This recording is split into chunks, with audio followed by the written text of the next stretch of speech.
Hey guys, welcome back to another episode of Top Billers Toolkit, where me and my twin brother interview top billers from all around the globe to unlock the secrets to their success. Today's guest is Christine Spagnolo. Christine is a digital nomad who travels the world, has no fixed address, bills multiple six figures, is in the top 1 to 5% of billers globally, and only works about 4 to 5 months of the year. I know, pretty insane.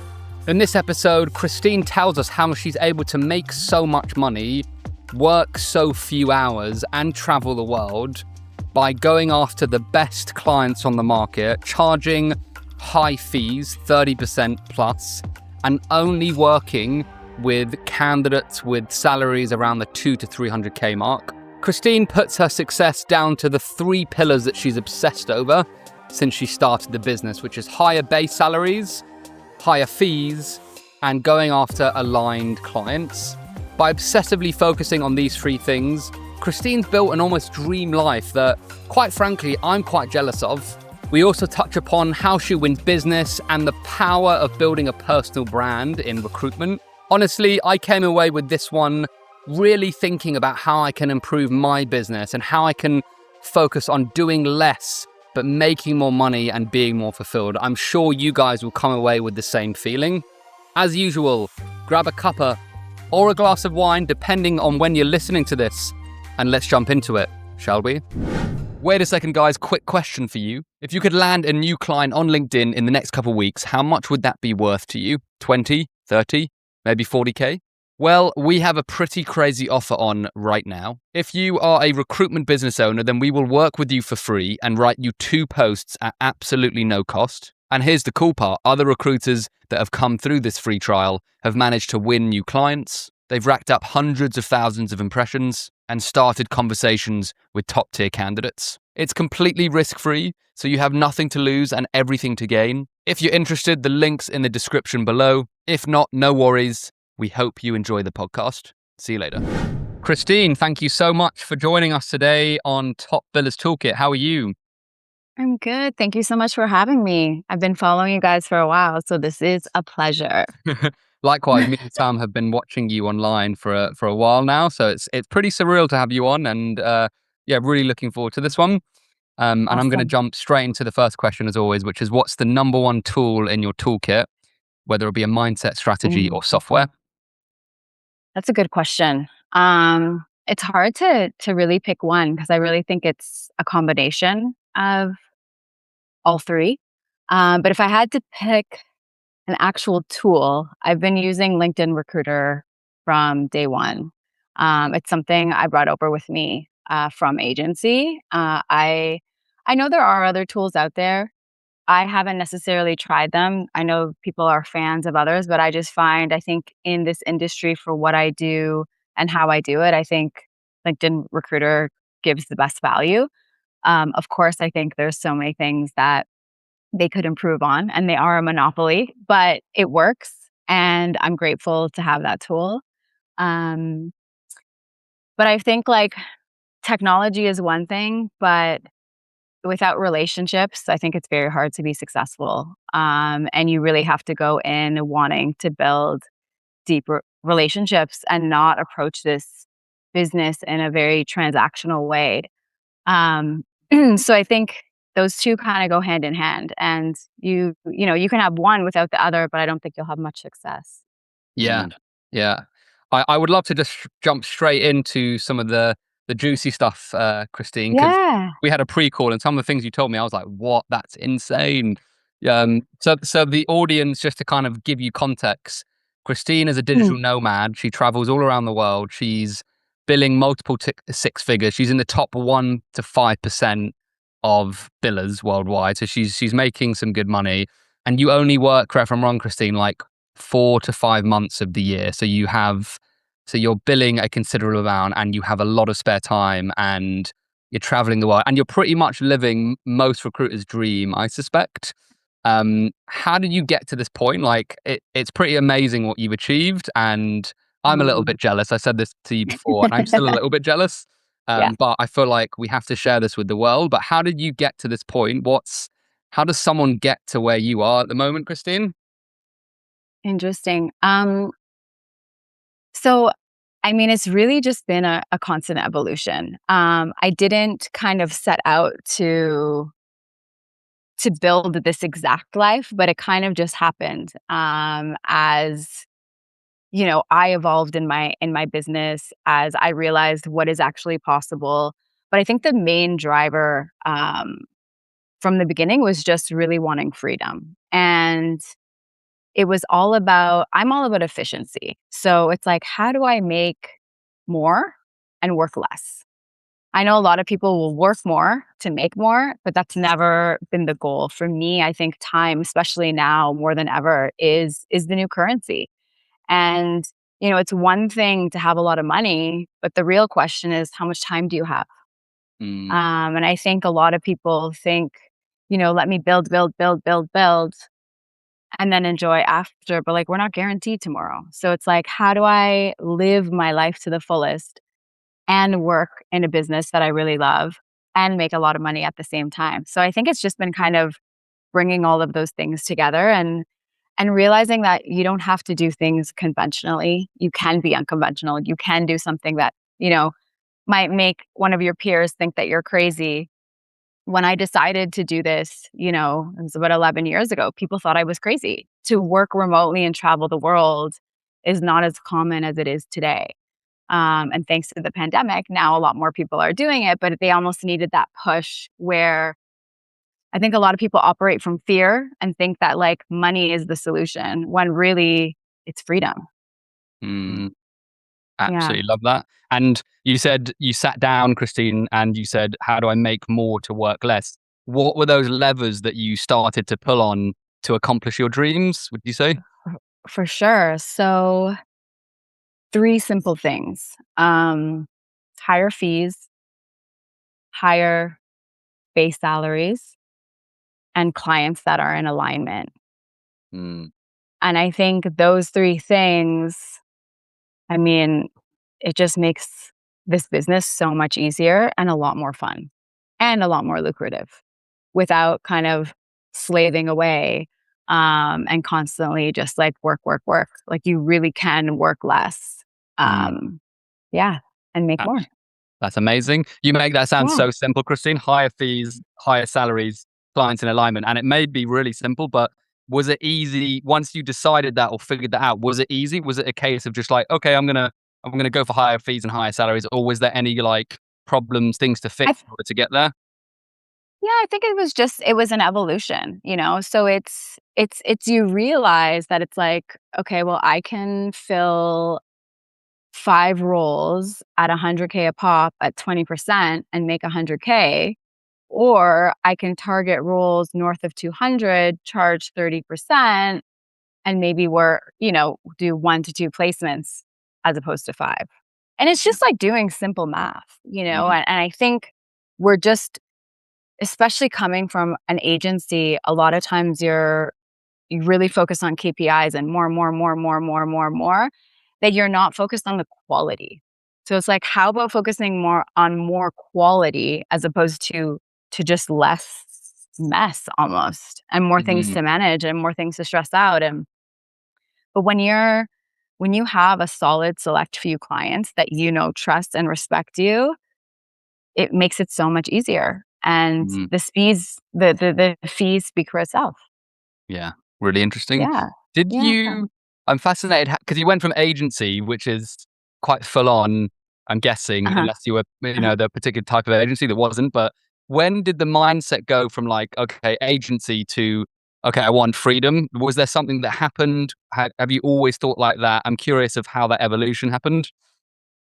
So I did always think like that. Freedom was always what I was after. And the day I found out what recruitment was, I was like, whoa, this is my dream job. And when I interviewed with this agency and they had said to me, oh, but it's 100% commission. And right away in my mind was like, that's unlimited vacation. So it was like a no brainer. I was like, I get to do what I love, get paid for it, and no one's gonna tell me how much time I can take off. And that's why, like, to be honest, I never joined the corporate world because I was like, there's no one in this world who's gonna tell me when I cannot take vacation for, 2 weeks a year. Mm, Um, And so I already went into this industry wanting to create freedom and then realizing, wow, this is a super lucrative industry. It's very much in alignment with myself and what I love to do. And I was fortunate enough to work for an incredible, incredible, incredible woman. We are still very good friends to this day. Shout out Antoinette King. She taught me everything I know, and she was very much ahead of her time. But the one thing she wasn't able to do, and we talk about this all the time and laugh about it, is she wasn't able to see remote work, see working from home. And for me, the biggest realization I had, and when it clicked, was it was my 30th birthday. I took a week off to go spend in Miami. And I remember working from my Blackberry. Like, we didn't even have iPhones at this time. I was working from oh, whoa. Whoa. Is exactly what I got happened. that on my Zoom That as was well. perfect. And yeah, and I billed, I think it was 96,400, and I had to close all those deals in Miami from my BlackBerry. And that's Wow. when I was like, you can do this anywhere. Like, it doesn't matter. And I remember coming back and being like, Antoinette, we need to open up an office in Miami. We need to open up an office somewhere else. I want to work. I wanted to expand. I wanted to be out of Toronto. And there was a part of her that could see it, but it it it finally just came to me that it's like, it's not gonna happen through that agency. I just need to go out and create it. Mm. So that's essentially kind of what pushed me in that direction, but freedom was always number one even before I joined the agency. It was just I joined that particular agency because of the people, and it was 100% commission, and I was like, "Unlimited vacation." Absolutely love that. So, yeah, that's kinda how it happened. Yeah. Cool. And Love it. Sorry, Ben, so go ahead. I'm just imagining a recruiter sitting, listening to this, being like, "Damn, I want to get as close as possible to what Christine has right now." Mhm, And it sounds like, as you say, the three things: higher fees, higher base, aligned clients. Can we mhm. go through each one and just figure out, like, even if it's one little tip per pillar, Christine? How Of does, course. like, higher fees? Is it like, I'm guessing you didn't just go, or maybe you did. Maybe you just one day decided, hey, I was charging 20%. Now I'm going to Mhm. charge 30%. Like, was it just a decision? Was it gradual? Was there a strategy behind it? Like, how did you go from charging X to 30 to, up to Yeah, 50% now? for sure. So, I mean, when I first started off in the industry, it was 2007. And I think it was 2008. I don't know if you guys are familiar with this in the UK, but we have this association in the US called NAPS. It's the National Association of Personnel Services. And each year we would go down. And I remember at that time in the US, they were charging 30 to 33%. And Mm. I was like, damn, like, how do I get there? And of course, like, you become a product of your environment. So when you are in a certain environment and everyone around you is charging 15% or maybe 20 is on the high end, you just become used to that. But Mm. when I would sit in those, at those conferences and I would listen to these people, I was like, they're no different than I am. It's the same amount of work, it's the same process. Like, I can get there. And I remember, early on in my career, maybe around like 2010-ish, I was like, okay, my bottom now is 20%. Like, I don't want to work for 15% anymore. So I kind of went in at 20. And then I had one opportunity to shoot my shot with 30, and I went in, I said 30, and the client said yes. And I was like, boom, that's what it is. Like, Love it. you just got to say it. So I started working, it was funny, it was actually with Bacardi. Oh, And cool. Oh, cool. yeah, and it was the VP of HR, and he didn't even like bat an eyelash. And I think That's so funny, isn't in it? that moment, yeah, I realized, I was like, you just got to say it. Like, Yeah. Yeah. that's it. You just got to say it. That's so And so I interesting. think, yeah, so that was the first time I had an opportunity to start working on positions at 30%. And when I left agency, I took that with me. Mm. Love that. From that point onwards, did you do 30% for every deal, Christine? Is that how it kind of played out? So I did have clients, obviously, that were already locked in. at 20. But when I went on my own, I made a promise to myself that I would only work with clients at 30%. Wow. Yeah. I Crazy. think it's interesting. It's like, there's so much of it is mindset, isn't it? It's like, as you 100%. say, like you just tried it, they said yes. And from that point onwards, you're like, oh, damn, this is possible. Yeah. Like, this is possible. Yeah. Like, I can charge 30%. It's so interesting. It's like, and it's such a good Mhm. point. Like, once you were surrounded by other people, other recruiters charging that amount, it's like, hey, why can't I do that? Yeah, So it's, yeah, it's exactly. just so interesting. It's just like, it's Mhm. actually, and I think the key is, as you say, it's actually testing and testing the market and saying it and offering it. For sure. And it's like, you might not Mhm. get a yes the first time or even the third or fifth time, but you'll get a yes at some point, and you just got to keep Exactly. testing it and figuring out what are the clients that are more likely going to say yes, and kind of figuring it out in that way. Aligned clients. Aligned clients, yeah, absolutely. Yeah, Yeah. we're gonna use that term. So the higher I've got fees. something. I've got something else that I'm absolutely mind boggled. I'm sure you set it up in a brilliant Okay. way, Christine. So you take Okay. 4 months of the year off and 6 months you work. Am I right in saying that? Just to confirm. No, well, I wouldn't say it's just it's not that I say, okay, I'm going to work these 6 and take 4 months off. It's more just it really is my energy levels. So Mm, sometimes I'm like full on, okay, like even here right now, I'm in a mountain town in Mexico City. I'm just like heads down. I'm going to do as much work as possible. And then I'm going to go spend 2 months in Italy. And mm, when I'm in Italy, maybe I'm not going to work so much. Maybe I'm not mm, going to work at all. Maybe I'm just going to do a little maintenance here and there. But it's always just taking like certain times and depending on where I am in the world to put my head down. But it's not that pick specific months. And I mean, and sometimes I just, like it's so random. Like sometimes I'll wake up and I'm like, I'm not feeling it today. Like yesterday, I had so much to do, but I was like, you know what? Like my energy levels are not where I'm at. Like I need to take the rest of the afternoon off to mm, recharge. So tomorrow I can come in and just get everything done that I need to get done. mm, I never force myself to do things. And I think that's the beautiful thing about this business is you really do get to kind of ebb and flow with just like your own productivity and what you can put out in any given day so that what you feel in a day translates into weeks and months. mm. And I'd say like on average, if you were to think of like what people put in like 40 to 50-hour weeks, like if I were to squish everything into that, like yeah, probably 4 months. Wow. Yeah. Crazy. And so if you take 2 months off and you kind of decide when you work, and this is my brain who's so unused to this way of working. You know, I'm just more Yeah. curious. I think how, like, if clients are like, "Hey, Christine, I need this filled right now." Like, can you just say Right. no? Like, how do you maintain clients if you can decide when you take off? If that makes sense. So I do actually, so I work with my sister, Cool. and my sister will fill anything that I have. She's a Cool. machine. She's so good. So if I'm Excellent. feeling like I need to take a break, I know she'll always cover it. So I mean, she fills a lot of the roles that we have, and I'll do it sometimes as well.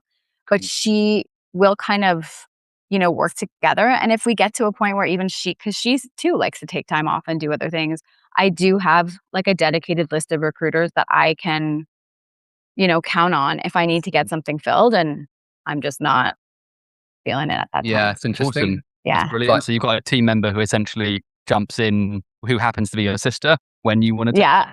Yeah, awesome. Yeah. Love that. Brilliant. And if she wants to take time off, then we have some other people that we call. Cool. Love it. Yeah. Brilliant Yeah. setup. I'd love to jump Yeah. to higher base. So that's Mhm. that's a really, again, obvious but interesting one. And I'm Yeah. sure it's simple in principle, but so how did you get to the point where you're working with candidates at the 2 to 300K base level, Christine? I'm guessing it was a gradual process, but how did that Yeah, happen? like, I mean, when I think of when I started my career, like, I remember filling customer service reps at, like, 30K a pop at 15%, and it's crazy to me to think, like, 6K, fee, putting it up on the board and really only getting a fraction of that. It's wild, to think of that time, but I think you just as you progress and you have more conversations and you understand the work involved, I think this is I know this is sort of a generalization, but I think it's fair to say, like, the more senior the position, the easier it is to fill. Mm, And so for me, again, it's like, how do I work less and make more? And I was like, well, the more senior candidates, the more tenured candidates, they're a lot more serious. It's a lot easier to find, recruit them, have these conversations, and they just make more. mm, So it was just kind of a gradual progression. And you just start to realize that it's like, wait, like, I really don't want to work on roles less than 200. Like, mm. I could do it, but I'm going to make less and I'm doing the exact same amount of work. Heard that so many times from recruiters. It's so Like true. senior being easier to like identical amount of work and more money and Yeah. just nicer conversations, less messing about. Mhm. So I why my like recruiters all say this, but why isn't, and maybe we don't have an answer. Why isn't every recruiter just focusing on the best, most profitable roles then? That's what I'm thinking now. It's like you made that decision, Christine, but why do recruiters need to Yeah. do that? Like what is holding them back from doing that? I think there's a few reasons. One being it could totally just be the environment that they learn this craft in. Mm, And if it's a very sales heavy KPI driven environment and it's more just like search rec, it doesn't matter. You need to get X amount of clients. They're not thinking, how do I get aligned clients? They're thinking, how do I get as many as possible to appease my boss or the mm, owner? mm, So they get put in these high pressured environments where they're just getting search rec signed. They're not really taking time to really identify like who the great clients are. And interestingly enough, like it's second nature to me. And I don't work for an agency, so I don't really see what's going on around me. When I'm coaching other recruiters to go solo and I hear their stories, or I go and start negotiating with a brand new client and then realize they're like, oh, but we have a recruiter that agreed to these terms. And I'm like, any recruiter who agrees to these terms is not a great recruiter. mm, So you start to realize that recruiters will just say yes because they want the KPI mm, checked off. mm. And I'm like, I think that's what happens is they don't realize they're actually doing a disservice to themselves in the long run. But again, everyone has to approach it a different way or relearn how to approach it. But yeah, I've seen some things out there and I'm just like, wow, like I cannot believe another agency or recruiter would be like, yeah, that's fine. Yeah. I also think it's a Yeah. decision because you make it sound very simple, Christine, in a beautiful way. You're just like, I just decided to go for higher fees. I'm just going to do it. And like, you just made the conscious decision that you wanted it and then you started pursuing it, which I think Yeah. a lot of people just don't do. They just don't make that decision. They just Uh-huh. stay with what they're familiar with, as you said, the Exactly. environment they're used to, and they just stay with the same thing for 10, 15 Mhm. years.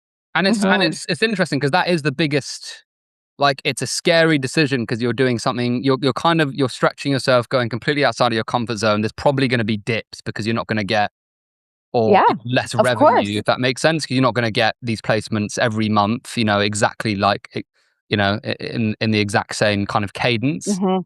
So Mhm. it's Mhm. like there's risk involved, isn't there, with like these changes, to some Totally. extent.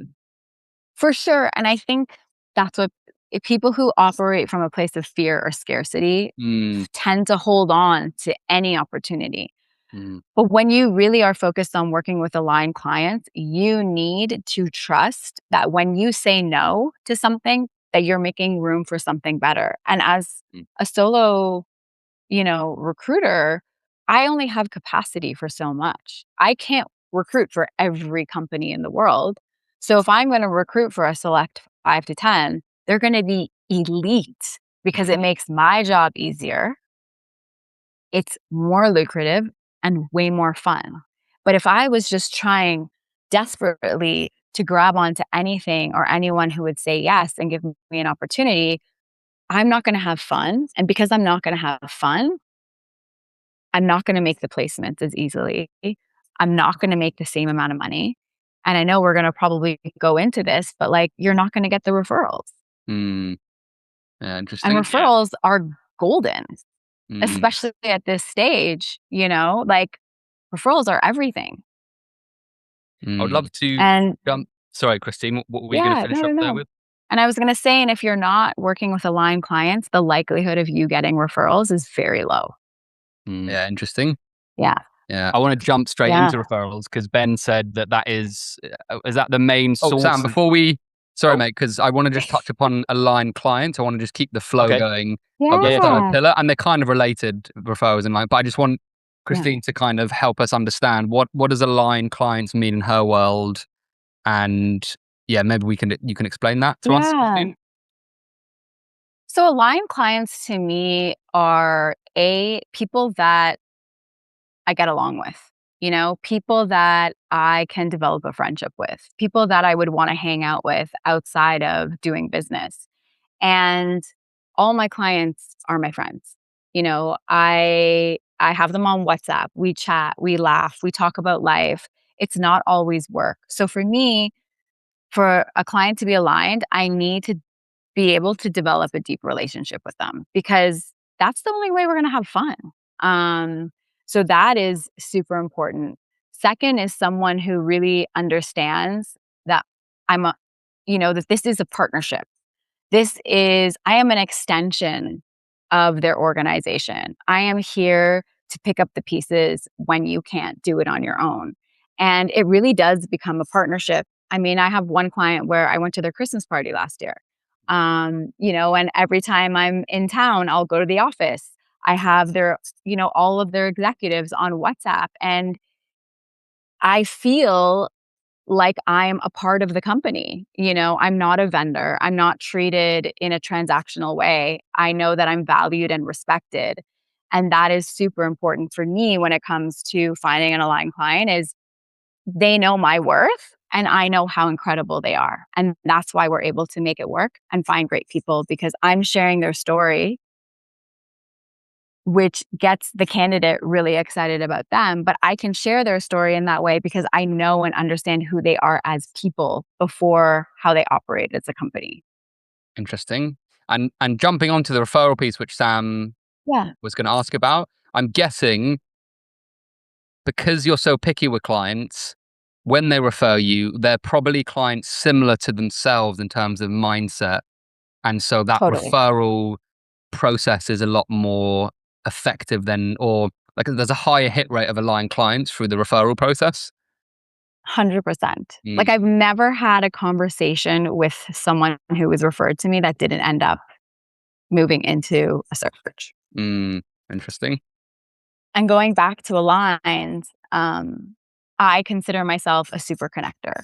And that's how I got into this industry to begin with. And even if I can't make money, I will always connect people that I think should meet or maybe can do something.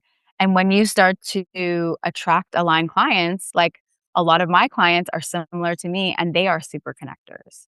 So when you're working with super connectors, they want to put you in front of their friends. They want to put you in front of their network because they're excited. Just like I'm excited to put them in front of people that may have nothing to do with recruitment, but I know that they need to connect.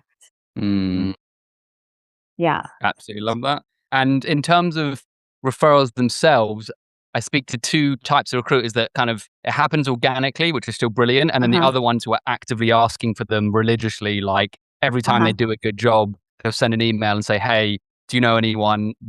This was great work. Can you refer me to someone? Which bucket do you fall into, Christine? At this point in my career, it's very much organic. And it's again because I have, aligned myself with other super connectors. However, when I'm coaching other recruiters to go solo, asking is 100%. You need to ask.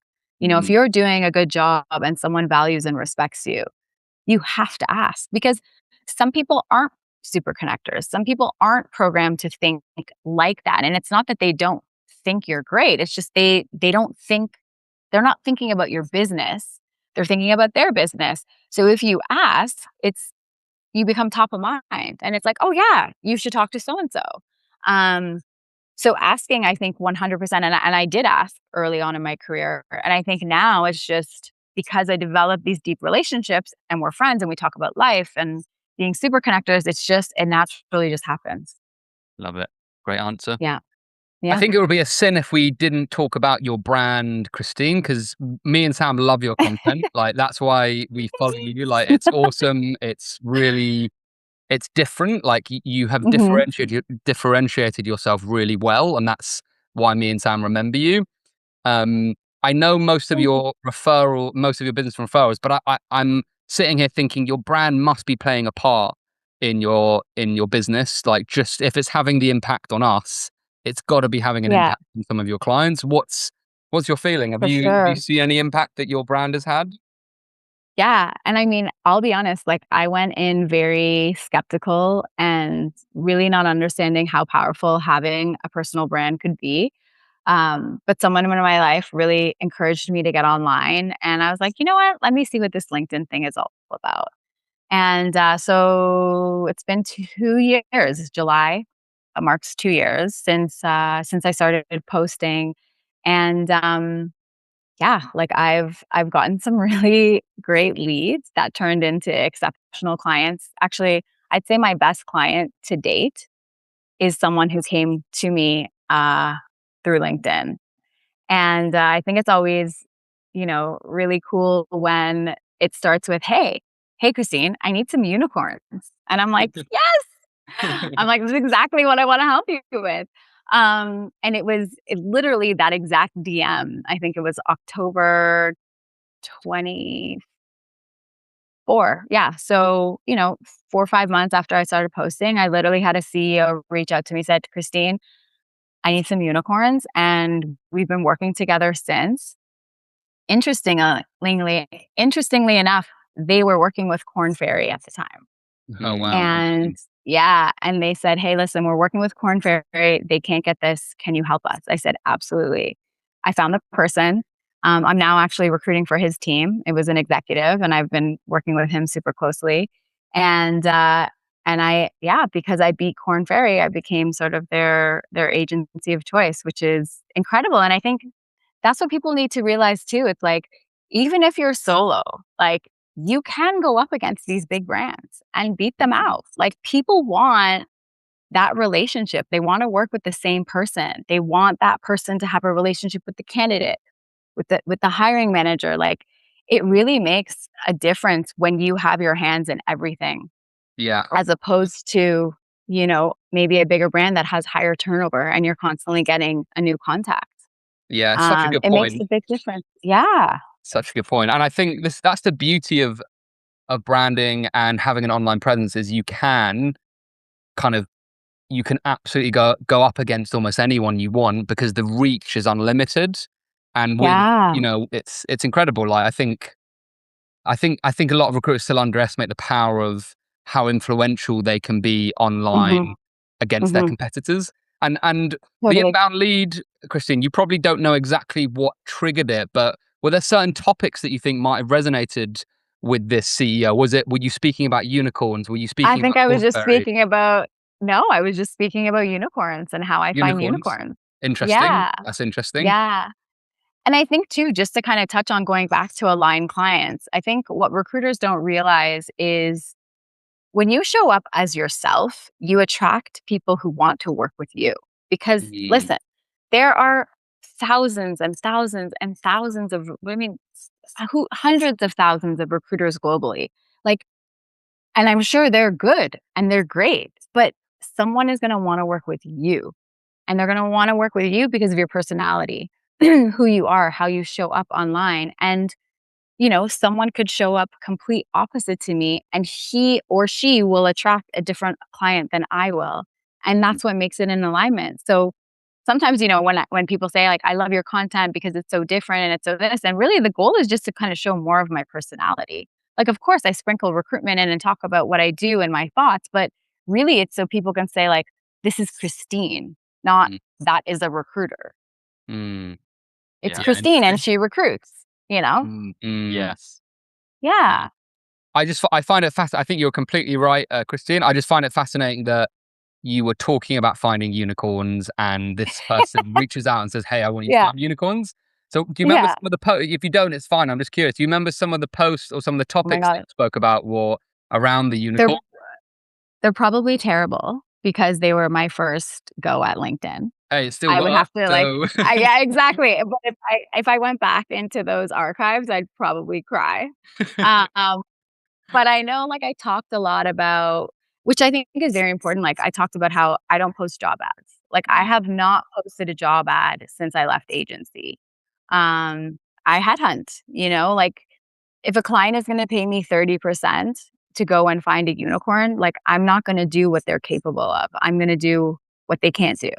And that is go and hunt down the right person. And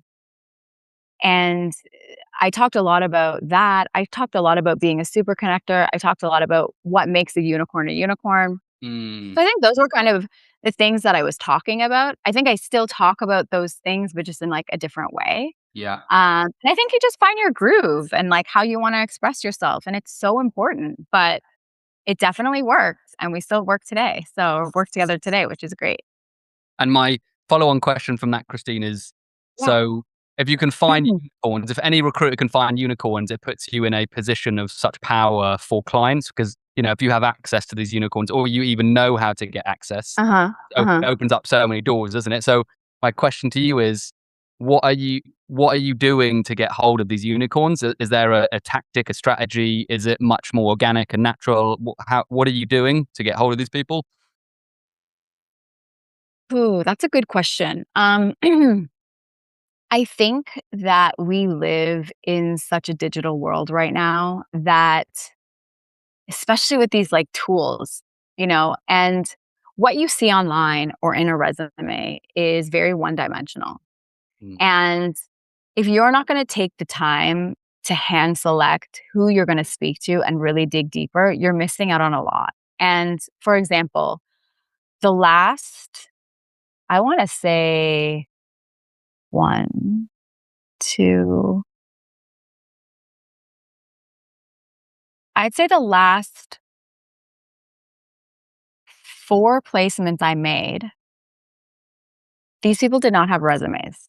Oh, wow. That's crazy. So if you don't have a resume, how are you going to find them? And their LinkedIn profiles are very bare. So you really have to know how to look beyond and say, okay, I think this person is worth having a conversation with. Because if I just went based on, here's the resume, here are some keywords, I would have never found these people. And I think, unicorns come in so many different shapes and sizes, but it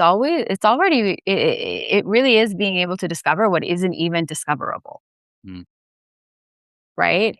And I think that's why when people rely on posting a job ad or just doing a Boolean search and thinking that they're going to find the best candidate, I'm not saying that you can't, but like there's so many candidates who really are not actively looking. And because they're not actively looking, they don't have a beefed up LinkedIn profile. They don't have a resume ready.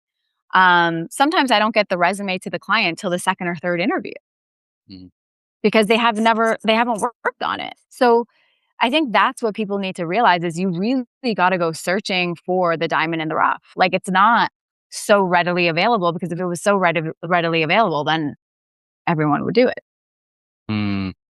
Really interesting. Yeah. Interesting. Yeah.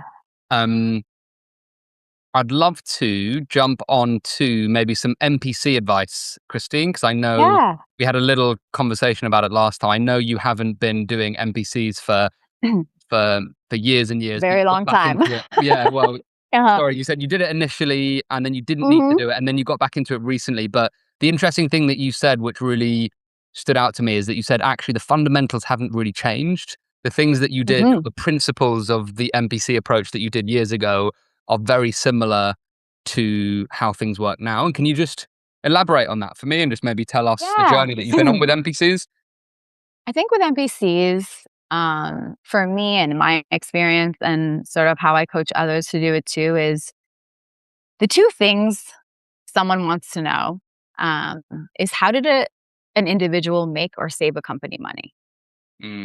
And when you can put in accomplishments or speak to certain key accomplishments of a candidate where they made or saved a company money and you can put these into numbers and deliver them, I always think that's the best approach.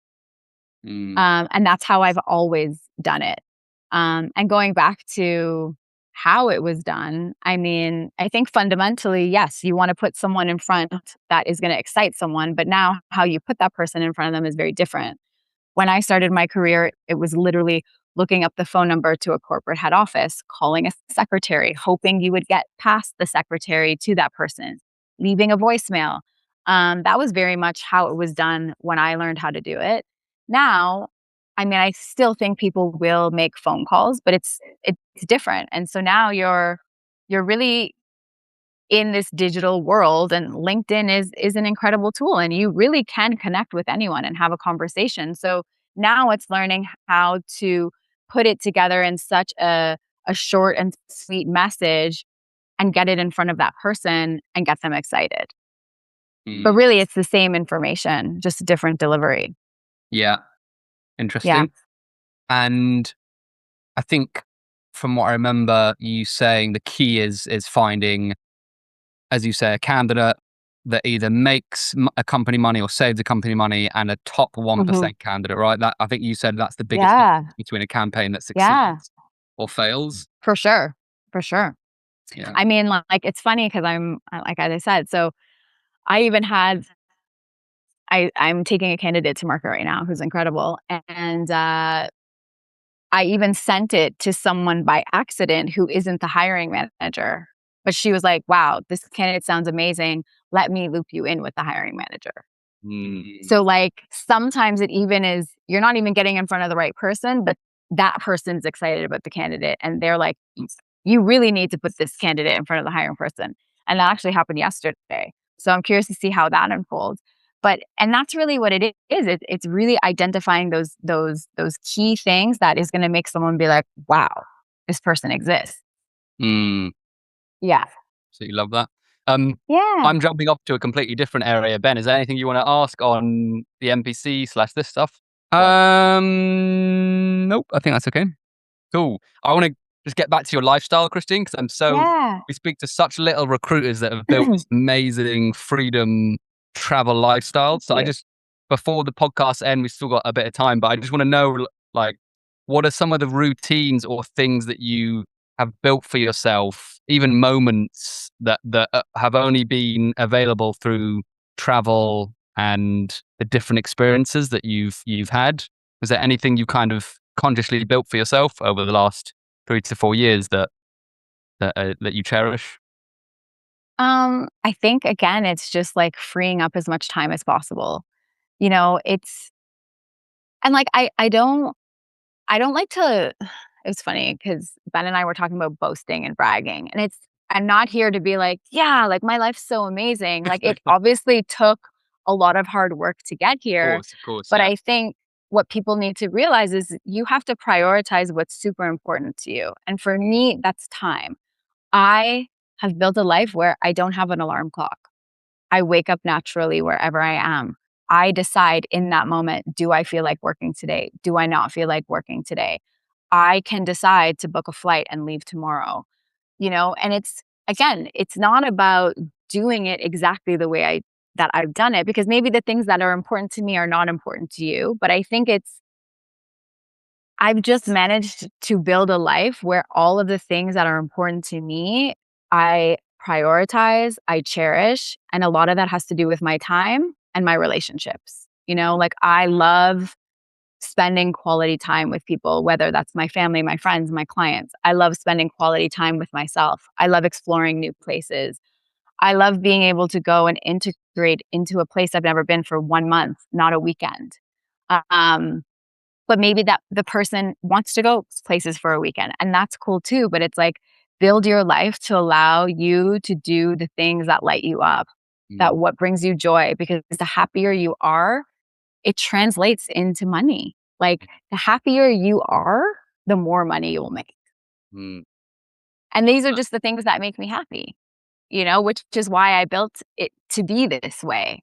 And that's why when I speak to people who want to go solo, like I always say, it's like, it's not about creating exactly what I've created. It's let's talk about what is most important to you and build a life around those things. Yeah.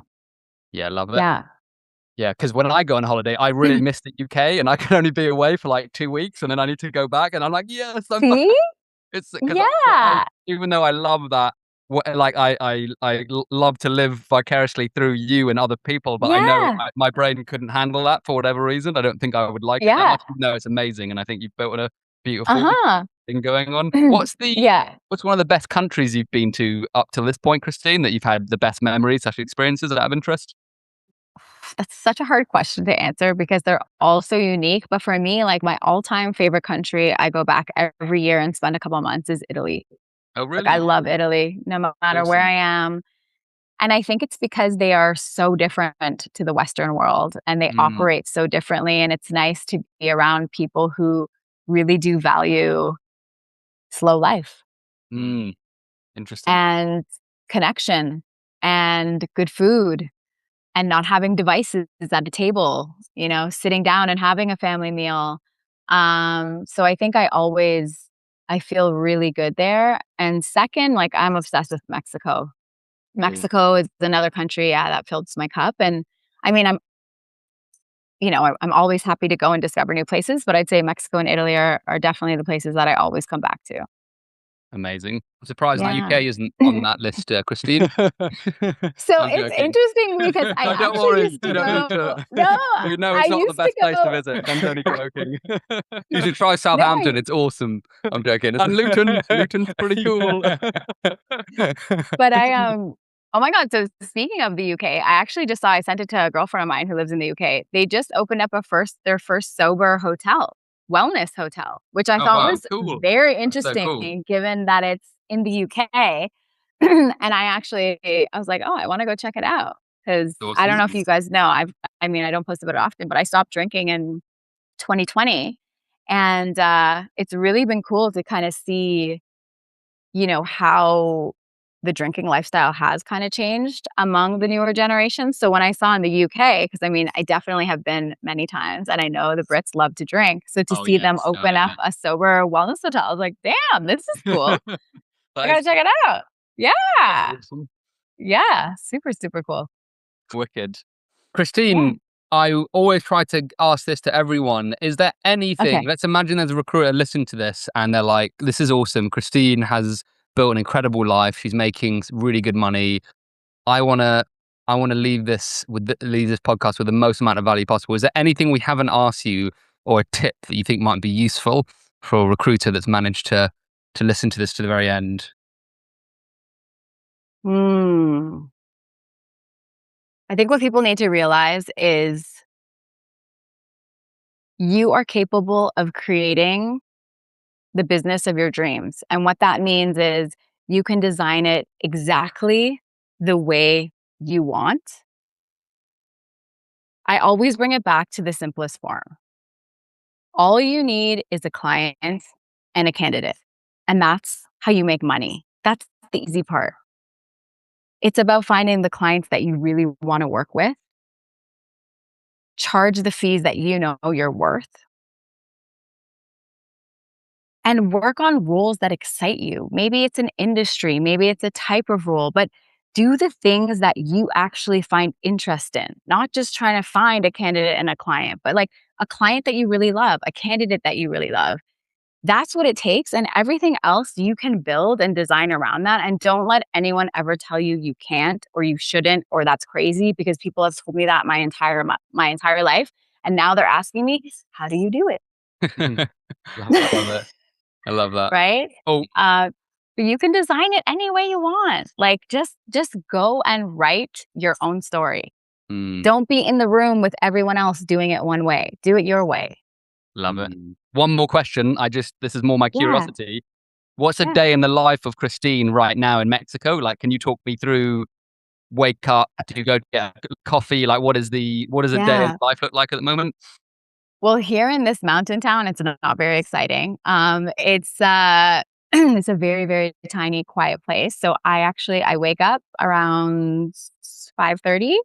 I have my coffee, check my emails, chill. Then I'll do an at-home workout because there's no gyms here. That's one thing. If I don't have access to the gym, I always do an at-home workout. So I have an at-home workout, and then if I have calls, I'll jump on those. If I feel like exploring, I'll do that. Every day is different. I did do something for the first time a couple of days ago that I'm excited to talk about on LinkedIn one day, is I did equine therapy. So I did therapy with horses, which was super cool. So cool. I had never done it, and I'm so grateful. And I'll definitely travel back to this place to do that specifically. Cool. So cool. Yeah. Love Yeah. it. But every Thank day is you different. Yeah. Yeah. Amazing. Yeah. So cool.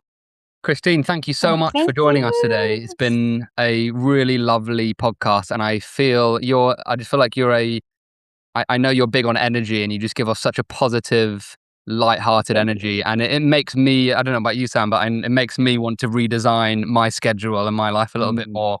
Because you kind of like that belief has been transferred onto me now, which is amazing. So thank you so much for joining us today. It's been a pleasure having you on. Yeah. And thank you for having me. Honestly, it's an honor, and it's so nice to actually meet the both of you at the same time, as close to in real life as possible. So thank you so much for taking the time.